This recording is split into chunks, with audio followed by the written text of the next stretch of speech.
Welcome and thank you for joining us tonight for our panel discussion following the screening of the film Apart. I am your host and moderator this evening, Ashley Golden, current statewide program director of Nation Outside, a grassroots and advocacy organization entirely led by the formerly incarcerated. I am formerly incarcerated. I'm also a social worker, survivor, and fierce reform advocate of underprivileged communities. Before we get started tonight, I would like to first acknowledge our event sponsors, including Safe and Just Michigan, Nation Outside, Northwest Initiative Arrow, MySemi, and Citizens for Prison Reform. This film was brought to you by our partners at ITVS, PBS, Independent Lens, and CPB. We are thrilled to have you all with us as members of our audience this evening. At the end of our panel discussion, we will engage with you in a short Q&A session for as long as time allows. So please feel free to pose any questions you may have using the chat function. We will be putting links to an exit survey and ways to get in contact with us on screen at the end of the discussion. You will also be able to find those links during the event in the chat.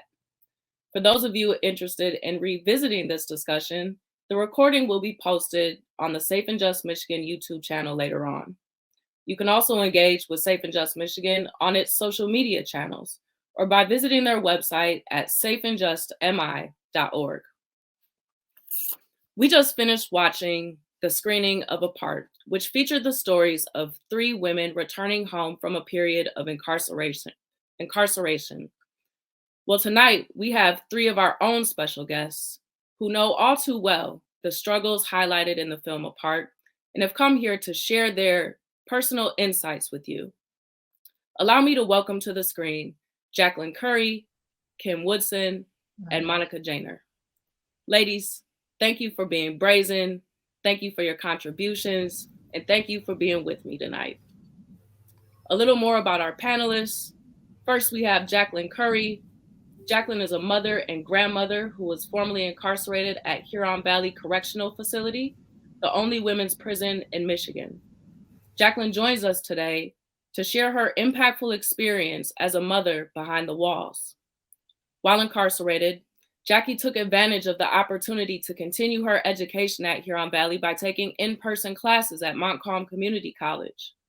These courses were specifically designed for incarcerated students and allowed Jackie to obtain her associate's degree. Upon release, she continued her classes at Montcalm Sidney, Michigan campus, going on to earn a second degree. Currently, she is pursuing a bachelor's degree to further her business endeavors and enjoys spending time with her grandchildren. Thank you for being with us tonight, Jacqueline. You're welcome. Also with us this evening is Kim Woodson. Kim is a civil rights advocate, a legal scholar, and a motivational speaker. Her mission is to end mass incarceration and expand opportunity for people upon release from jail and prison. Sentenced to life without parole at the young age of 17, Kim's first steps at redemption came in the wake of a 2012 Supreme Court decision, which deemed mandatory life without parole unconstitutional for juveniles. Kim's belief in the power of second chances is informed through her own lived experience, transforming from a disenchanted teen to a purpose-driven adult and loving mother, able to find herself within the confines of prison. Kim, thank you so much for being with us tonight. Thank you so much for having me. Absolutely. Last but certainly not least, the legend herself, Monica Janer. And I call her a legend for a reason. Monica is a relentless advocate for the directly impacted. She is a proud 2015 Just Leadership USA alumni, a 2017 Justice Studies Association Noam Chomsky awardee, and 2018 appointee to the Governor's Michigan Joint Task Force on Jail and Pretrial Incarceration. Monica has played an integral role both in state and federal CJ reform efforts. Her advocacy began during her 28-year incarceration. During that time, she represented fellow female prisoners in 3 class action lawsuits and founded Kids Need Moms, an organization that promotes quality visits between children and incarcerated mothers. Monica earned a paralegal certificate, an associate's degree in criminal justice, and a bachelor's degree in behavioral science, all while serving her sentence. Upon release, she joined Northwest Initiative Arrow, a grassroots advocacy and reentry organization based here in Lansing. Thank you, Monica, and thank you all for your participation tonight. You all are truly an inspiration. Thank you, Ashley. Absolutely. Now, I'd like to begin our conversation by posing this first question to the entire panel. We've all been incarcerated before, and that movie brings back a lot of feelings, both good and bad. What are you feeling about what we just saw? And I'll start with you, Monica. Actually, it's really hard for me to watch shows where I watch people that have been incarcerated. It's actually traumatizing and causes me to rethink everything that I do. When the girls were going through what they were going through, I remembered every dynamic that I had to go through when I was inside and when I got home. So yeah, it was a hard movie to watch. So yeah, and it's important to the communities to see what people go through while they're in prison and when they get out of prison, because people really have no idea, what we do and how we do it. Right, especially highlighting the impact that it has on families. A lot of time, society just thinks about the individual and not the greater impact on the family and the community. And that's one of the things, Ashley. When I was incarcerated, I didn't have any children. And when I was out in Coldwater, Michigan, I used to listen to women all the time talk about their kids. So I created that quality visit program when we were in Coldwater, Michigan, because I wanted to see what it was I could do to bring the mom and the kids together, and so we could form that bond and not even just form it, but keep it, because I saw those things being broken. So that was, really great to see, again, what other states do with the kids. Definitely. It's really important work. Kim, what about you? What's your reaction to what we just watched? Well, at first I was like so triggered. I had to call my woe. I had to do some legal substances and things. I really had to whoa, let me back up, because this is not about me. But I went back to that first shopping trip with my sister, like leaving prison after all those years, having to decide to try on some jeans. It's being stuck in the aisles of all those jeans. Like we didn't have these many options on J.C. Penney's or in Hanes. It was like surreal. And then the sadness came back, like my struggle was not unique. And so why is it that if every woman before me have similar struggles and every woman after me can still relate to my struggles, why are we still struggling in this reentry process? So it was heartbreaking and triggering and everything at the same time. So Absolutely, yeah. And 80% of incarcerated women are mothers, right? And what about you, Jacqueline? You had the experience of being a mother behind the walls. What did that movie bring up for you?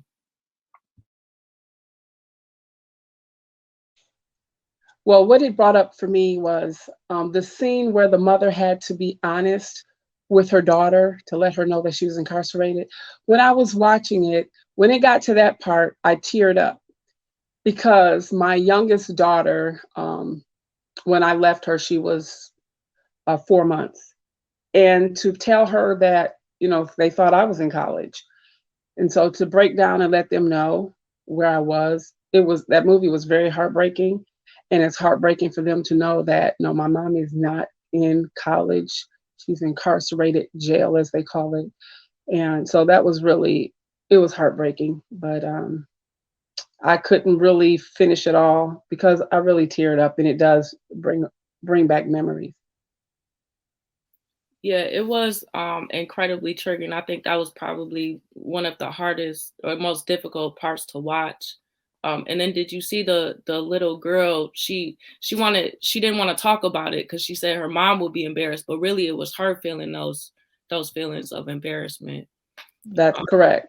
Right. So, Jacqueline, some of the toughest parts of the movie were the women's struggles connecting and staying connected with their children. As the matriarch of your family, what else should people know about what incarcerated mothers go through and the struggles that they face when they reconnect? Well, first, what they're going through is really your children are incarcerated also. And the struggle is I'm really grateful for Kids Need Moms, because without that, I did see my children, on a regular basis, but to have that intimate time with my children, it was wonderful. But reconnecting, coming back into society, it was really heartbreaking. My children are estranged, so it's really hard, especially for my youngest one, still to this day, for her to really deal with a lot of things. So it's really hard with that relationship with us right now. So it's, by me leaving them, and by when I left them, that's what they feel abandoned. And so right now she has a lot of these emotions, and she's still stuck in, you left me, the things that happened to her when I was gone. So it's really hard when it's coming to reconnecting with your children once you're released. I can imagine. And then that program, how long was that program around? It was only at Coldwater. Was it there at Huron Valley when you transferred to Huron Valley too, or that was only at Coldwater? It was at Scott. I attended Scott's Correctional Facility. Okay. That's where I was. I think that's where it started. You probably have to ask Monica, but I started at Scott's and Coldwater.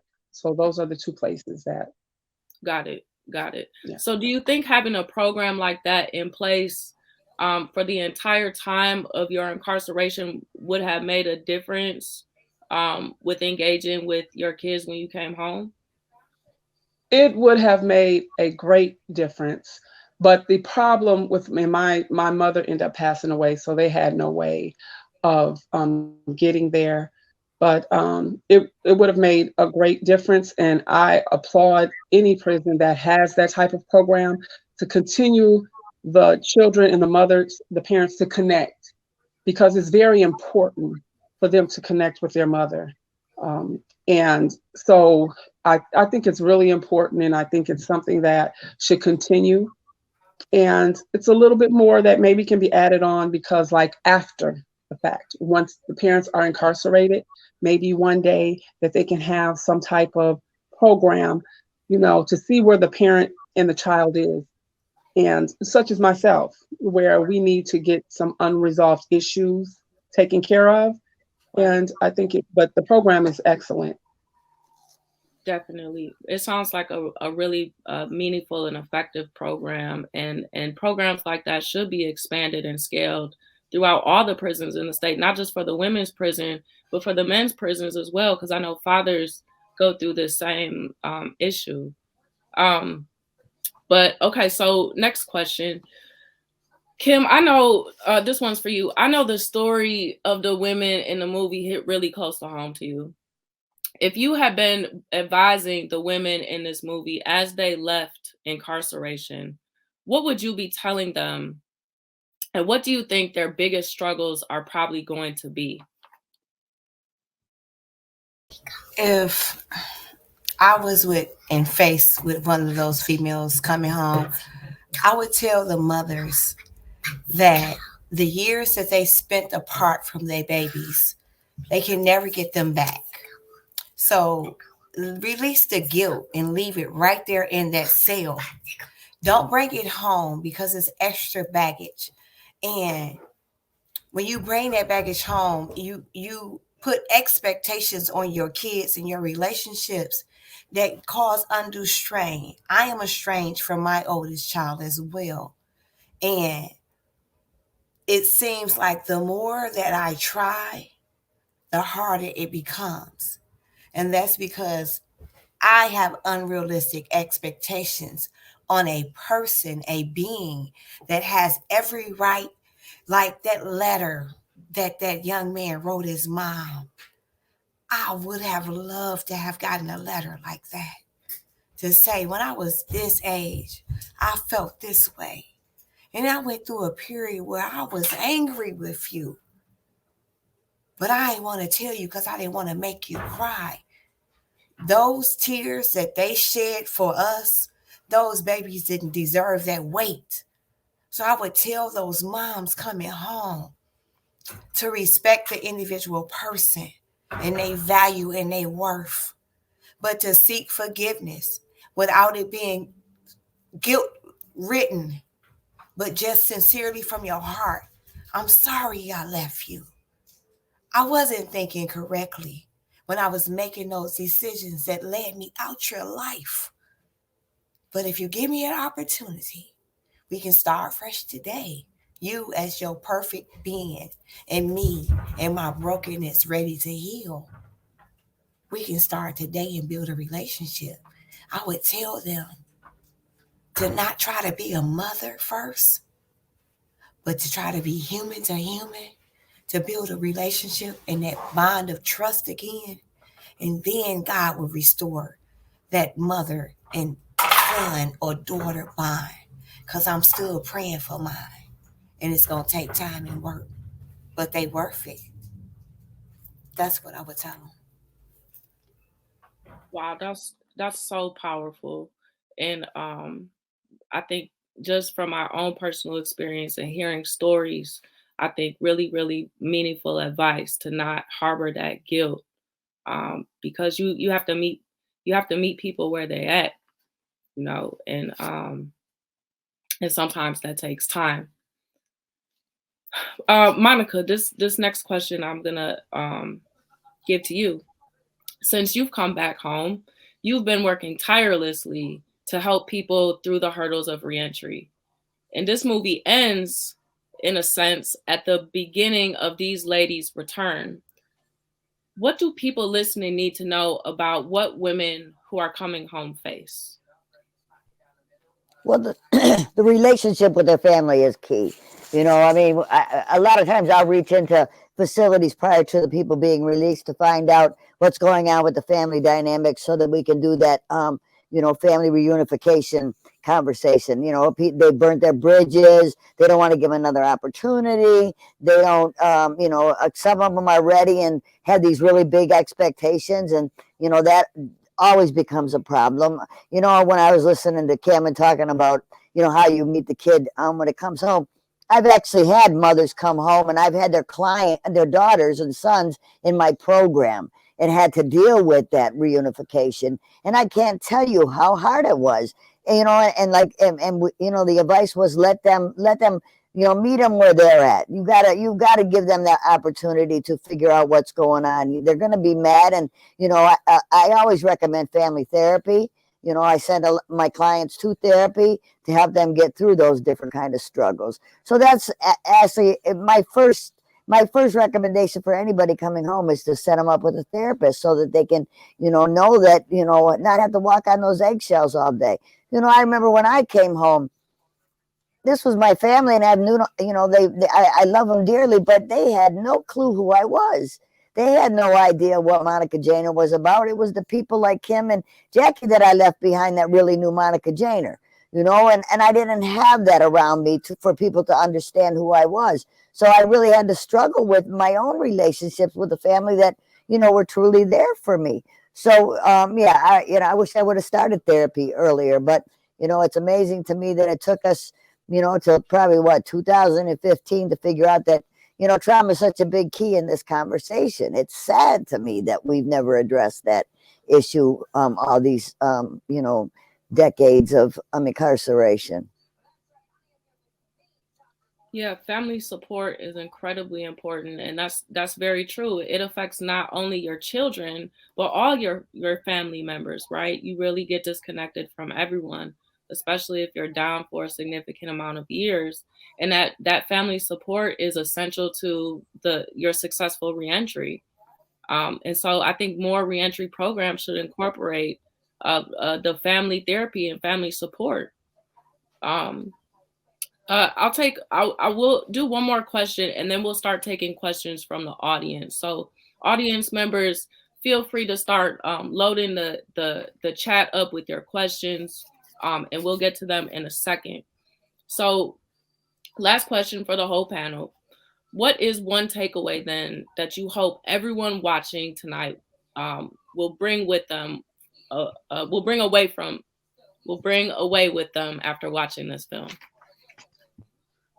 I'm going to say be supportive. If you have someone within your family that's incarcerated, be supportive. Be there so when they're released that they can be supportive of that reentry with their children. And just let them know that, hey, I'm here. I will be a mediator. Let's go to counseling. I think to take away from that is more the strength of the family, is the strength of a family coming together. I would like for everyone to just think about, one, they're human. They bleed just like everyone else.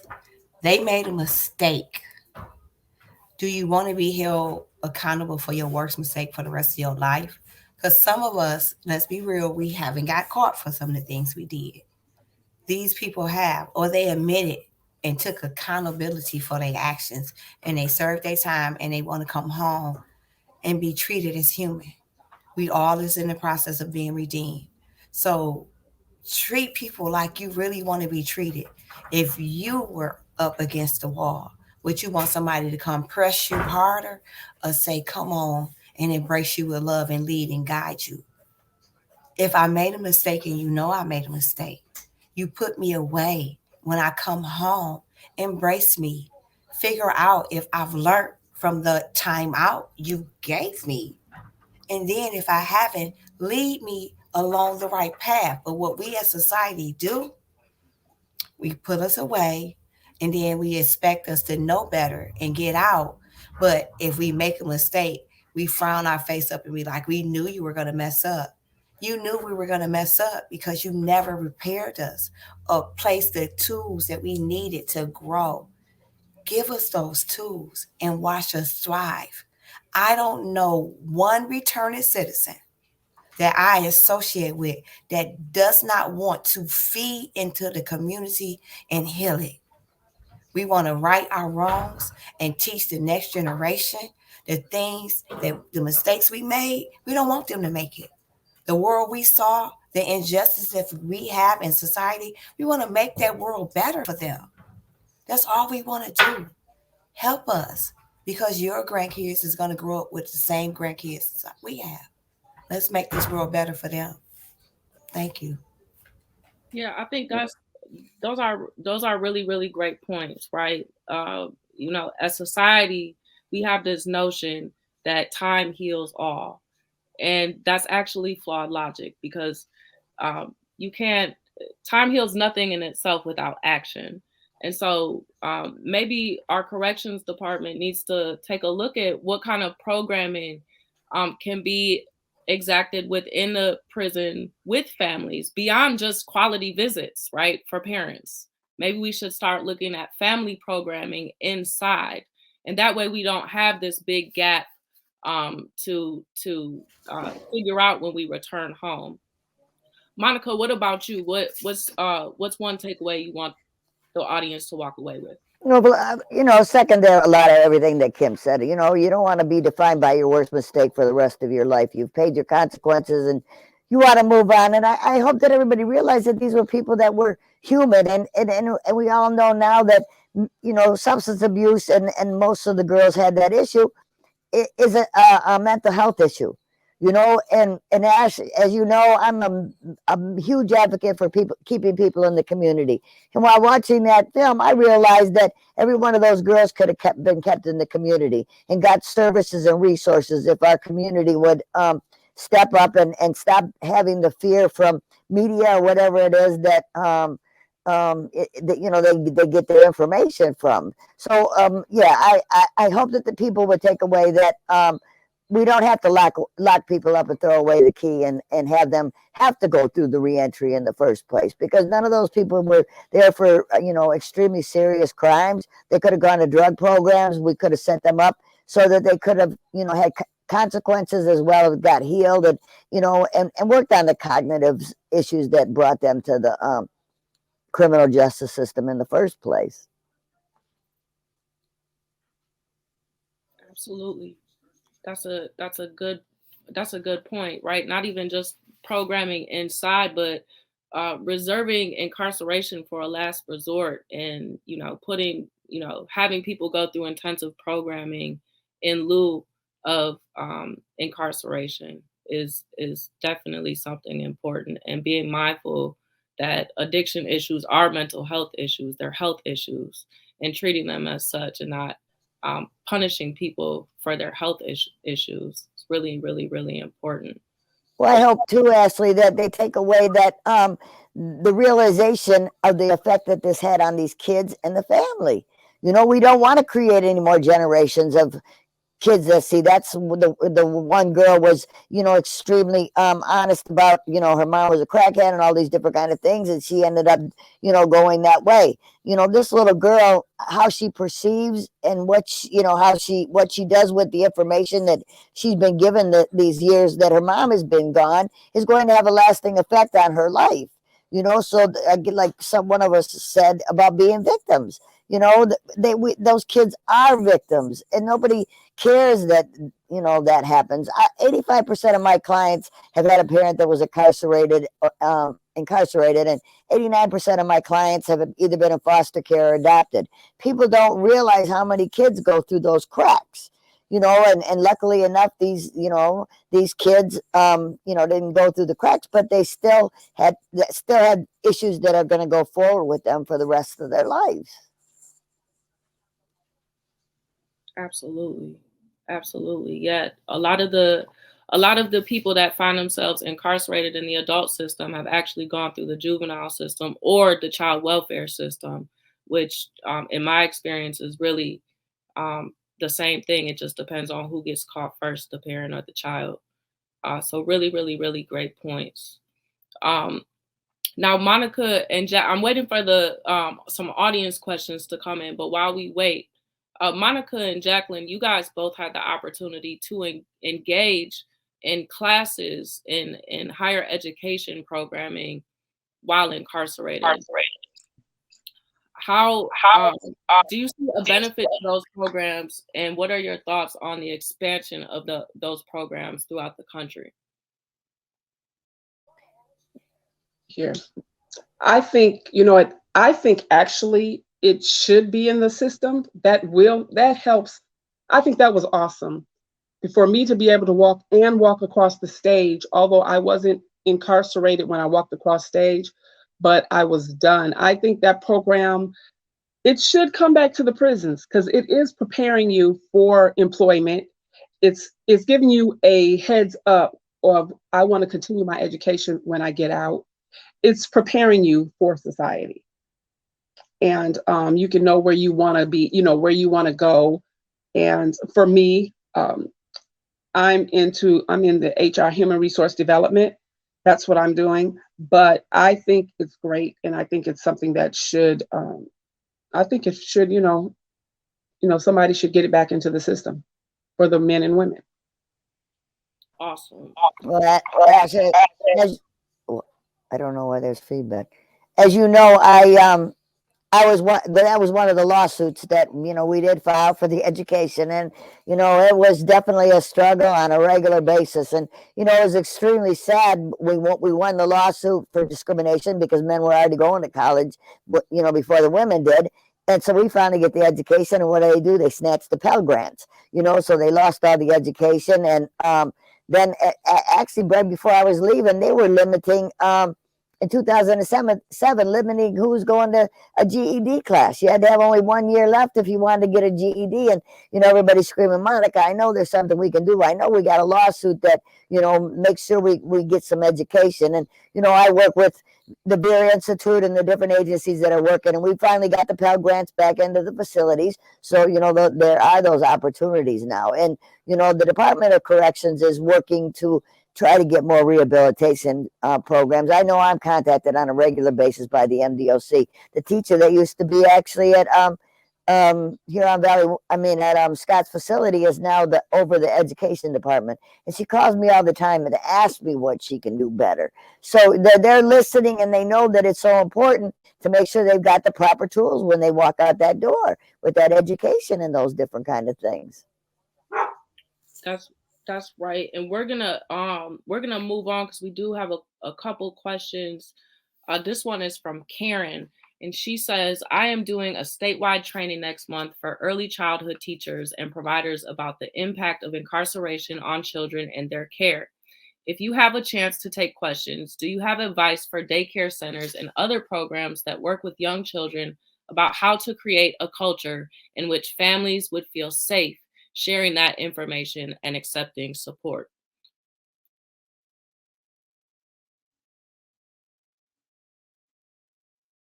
What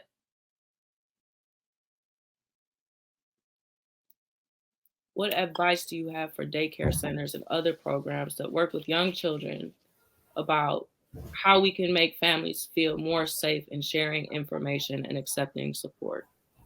I guess, Ashley, with that said, I'm thinking about, when I first came home, and as an organization that went door to door to find out what the needs were of the community, we would get to that question about people being in prison and jail.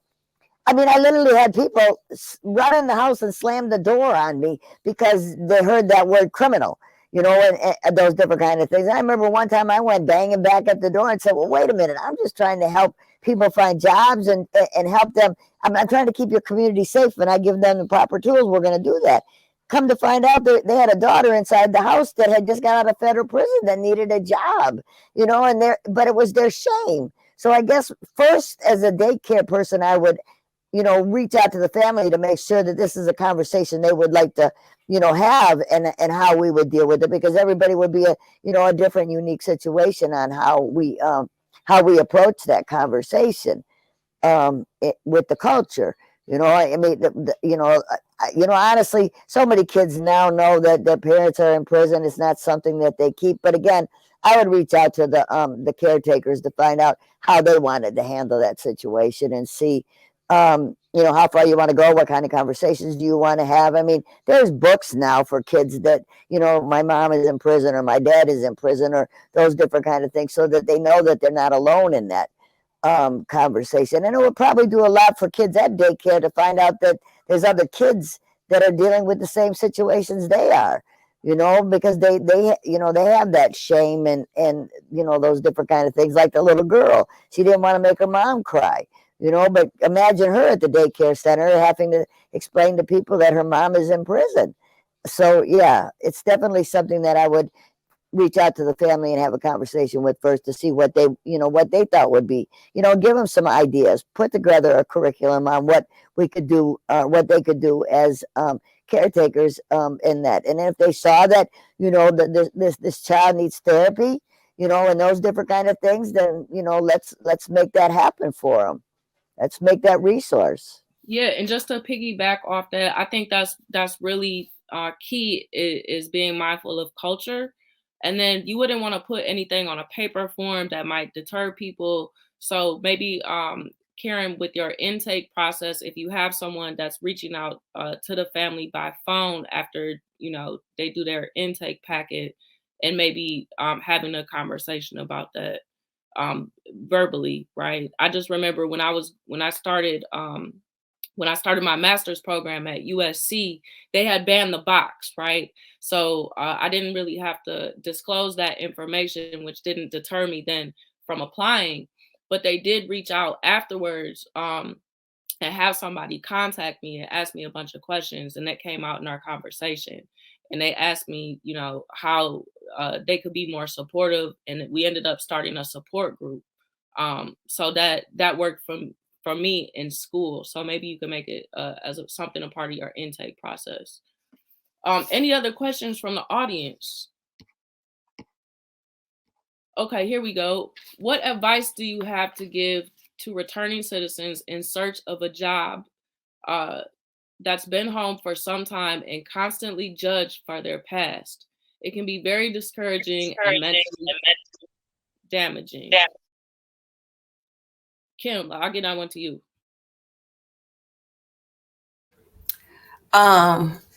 One, we have clean slate legislation now that people with up to 3 felonies can get their record expunged. I would check and see if there's a local expungement fair near you and see if you qualify for those. I'm sure you can go on the website and look on the Secretary of State. Who is it? Dana Nessel? I'm sorry, y'all. Attorney General. Or go to safeandjustmi.org. We have a lot of information about it on there. But yes, definitely the AG's website. I didn't mean to cut you off. Keep going. No, please help me because I am emotional. I told you I'm very triggered by this whole movie and I'm still processing. I'm actually writing a letter to myself. I'm doing homework from my therapist because mental health matters. So it hurts to be rejected. So as far as the mental damage and discouragement, don't be ashamed to seek help. Get a therapist for real. I was one of the ones that thought because I always give this wonderful advice to everybody else that I didn't need a therapist. I was the main one that needed a therapist because I was cuckoo for cover puffs. The nerve of me to think that I didn't need help. Everybody needs help. But I was ashamed to admit it. And it's okay. Because guess what? Society already know we ex-felons. They already feel like we at the bottom of the barrel. So all we got to do is look up and keep looking up. Keep thriving. So if that person or that job rejects you, they wasn't good enough for you. We are the cream of the crop. We know how hard it is to work for 17 cents an hour and put in that good work report. They is losing out because we know how to be the first ones there and the last ones to leave. So if they don't want to hire you, just move on to somebody who's going to appreciate your worth and your value. And check out the expungement too, because that might be in the way too. So, but I promise you, believe in yourself. Seek help if it's getting too mentally straining, but know your worth. We know. And find felon-friendly jobs that really do support us. There are some ones out there that really do hire us. Nation Outside hire ex-felons. You know what I'm saying? Michigan Liberation. It's a whole lot of organizations out there that is really thriving. And if you're bored, join me with Bringing Back Good Time to MDOC. I got you.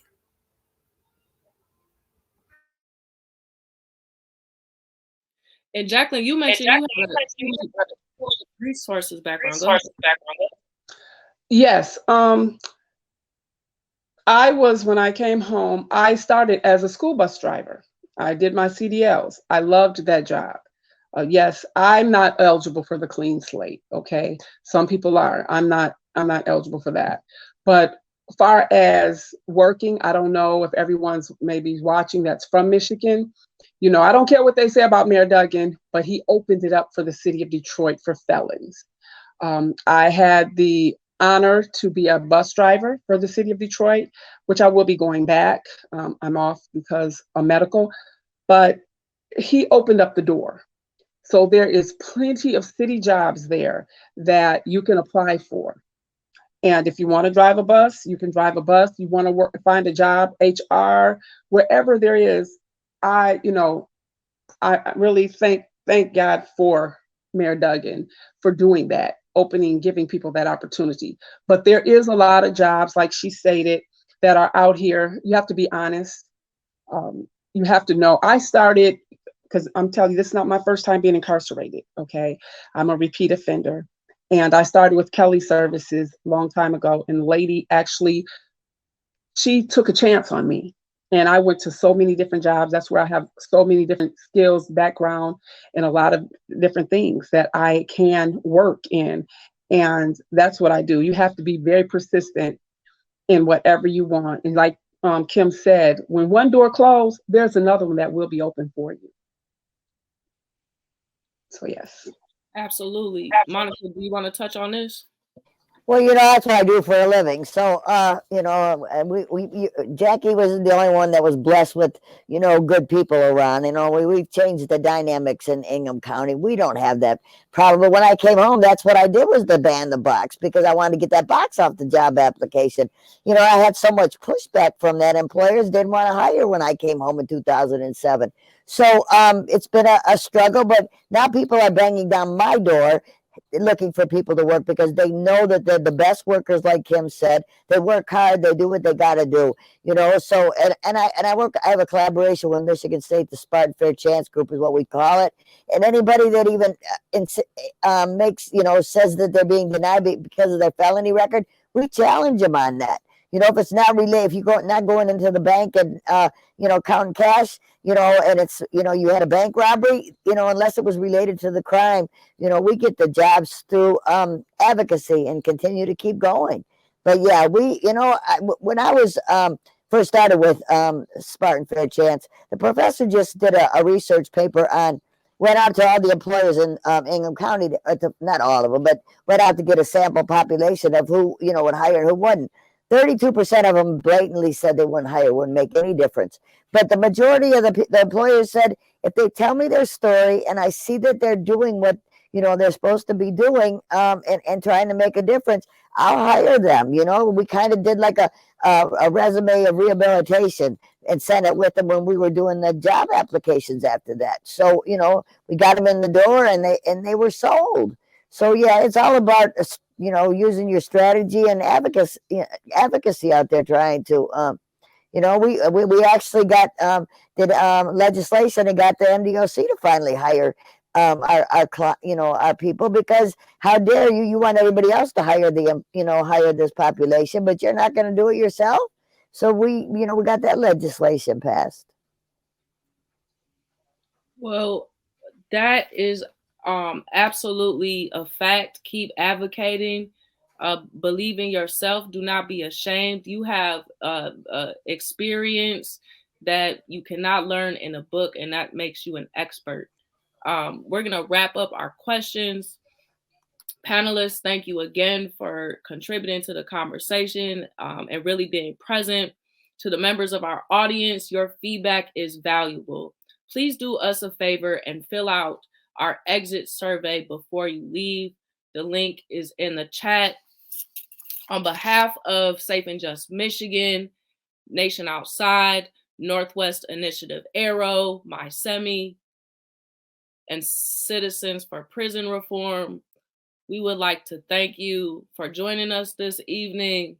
We're grateful for your interest in this important issue. I think I'm 3 minutes early. I am 3 minutes early. Okay, but you're putting the survey in the chat though? Yes, okay, good.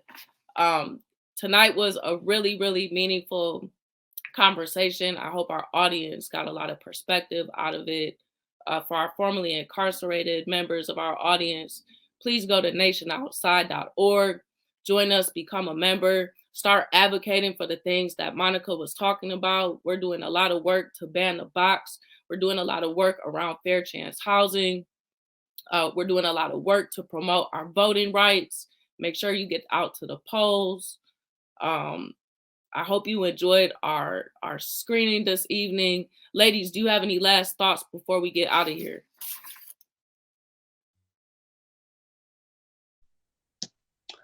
Yes, the only thing I would like to say is to anyone that may be watching, stand by. If you do have a family member, stand by them, encourage them.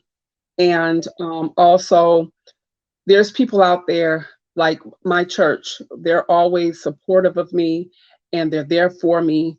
And there is some good organizations such as Monica's and Kims that are out there that will be very supportive. I just want to invite all of those who still have loved ones inside. If you would like to join me in putting Good Time on the November's ballot, email me at kim@myliberation.org so I can share all the information for you. There will be a press conference on the 23rd at 9 a.m. Please join us so you can get all the information on where the petitions will be at. Thank you so much. Let's bring our family members home. I really hope, that everybody, a lot of light bulbs went off when people were watching this with the kids and the different dynamics that people go through and see that, those are human beings and, they deserve a second chance. And I hope we can inspire and motivate people to start joining us. And, Ashley and I sit on Nation Outside and doing this work, and we can always use help. We need people to come out and help us get these stories out and, help bring these light bulb moments to the table. And I really appreciate everybody for coming down and watching the movie. My goal, like Kim's, is to reduce mass incarceration, but my real goal is to get smart on justice. We made such strides the last 4 or 5 years, and we don't want to stop now. We need you. And, I hope that all the links, you'll reach out to some of the links and find out what it is you can do. And, anybody wants to reach out to me, I know Safe and Just knows where to find me. Excellent. Thank you again, ladies. Again, on behalf of Safe and Just Michigan, Nation Outside, Northwest Initiative, Arrow, MySemi, Citizens for Prison Reform, again, we would like to thank you for joining us this evening. We're grateful for your interest in these issues. Please consider following all of our orgs on social media. Join up with us. Join us for future events. Thank you again for participating. And remember, we are more than a moment. We are a movement. Thank you.